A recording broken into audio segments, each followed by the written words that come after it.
Pernah kebayang nggak sih kita bisa ngasah skill buat zaman AI, tapi tanpa perlu natap layar sama sekali? Kedengarannya aneh ya, tapi justru ini penting banget. Yuk kita bedah bareng-bareng. Nah, ini dia pertanyaan besarnya. Kalau dengar kata AI, pasti yang muncul di kepala itu coding, robot, atau layar komputer yang rumit kan? Tapi gimana kalau ternyata kunci sebenarnya justru jauh dari itu semua? Gimana kalau fondasinya bisa dibangun cuma lewat permainan sederhana? Betul banget. Ini bukan soal ngetik barisan kode yang pusing, tapi soal ngelatih otak kita buat mikir dengan cara yang lebih terstruktur dan logis. Ini adalah soal pola pikir yang baru dan super kuat. Dan pola pikir itu ada namanya berpikir komputasional. Eits, jangan takut dulu sama namanya. Ini sebenarnya cuma metode buat mencahin masalah yang super efektif dan kita bakal pecah jadi 4 bagian yang gampang banget dimengerti. Jadi, yang paling penting buat diingat adalah ini tuh skillnya manusia.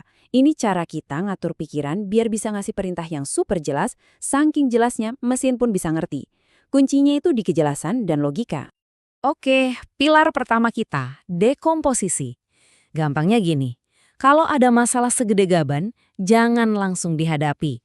Potong-potong dulu jadi bagian-bagian kecil yang lebih gampang dikunyah. Coba deh, bayangin kita mau masak rendang. Nggak mungkin kan kita bilang, ayo bikin rendang, terus langsung jadi gitu aja.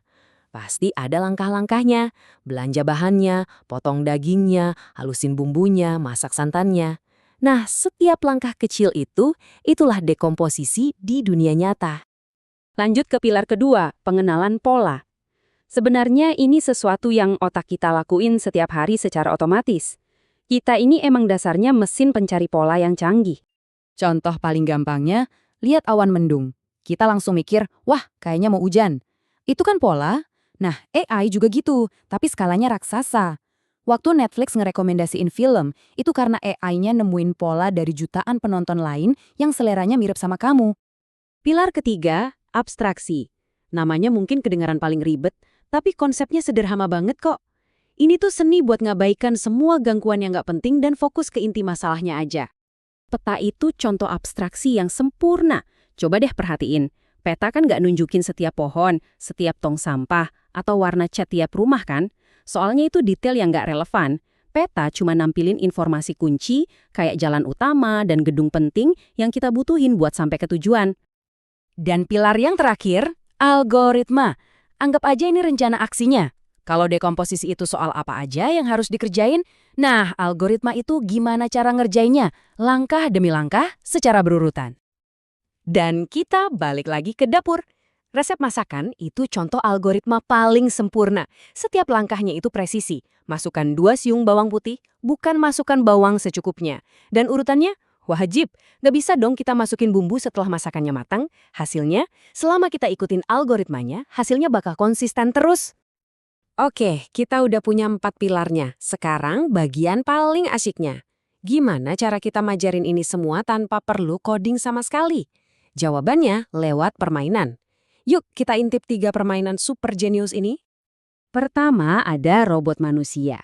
Satu orang jadi robot yang cuma bisa nurut perintah plek ketiplek. Yang lain jadi programmernya. Mereka nulis kode sederhana kayak maju 2 langkah, belok kanan. Nah, seringnya si robot ini nabrak atau salah jalan. Tapi momen itu bukan kegagalan loh, itu namanya debugging, proses nyari di mana letak kesalahan logikanya. Seru banget. Berikutnya, mesin klasifikasi. Ini benar-benar kayak simulasi machine learning versi mini.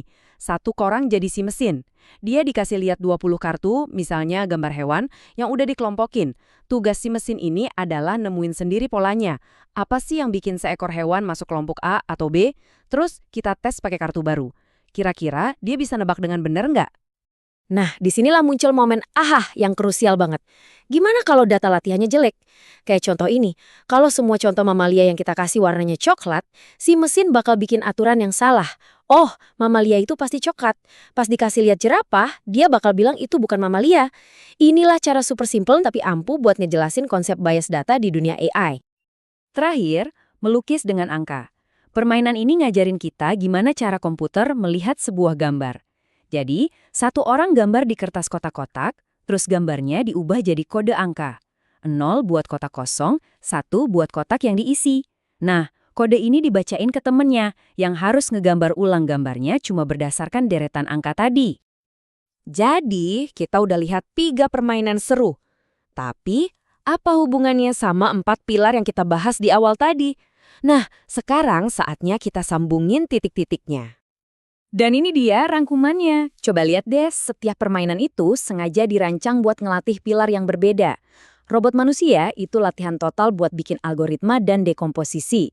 Mesin klasifikasi itu fokusnya ke pengenalan pola dan bahkan ngenalin konsep super penting soal bias data. Terus, melukis dengan angka itu murni latihan soal abstraksi. Gimana caranya mengubah sesuatu yang visual jadi data.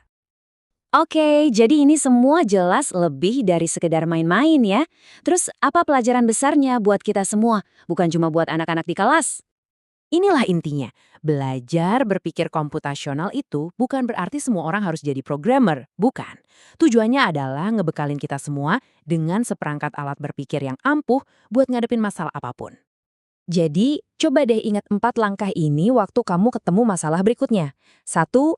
Pecah masalahnya, dekomposisi. 2. Cari polanya, pengenalan pola.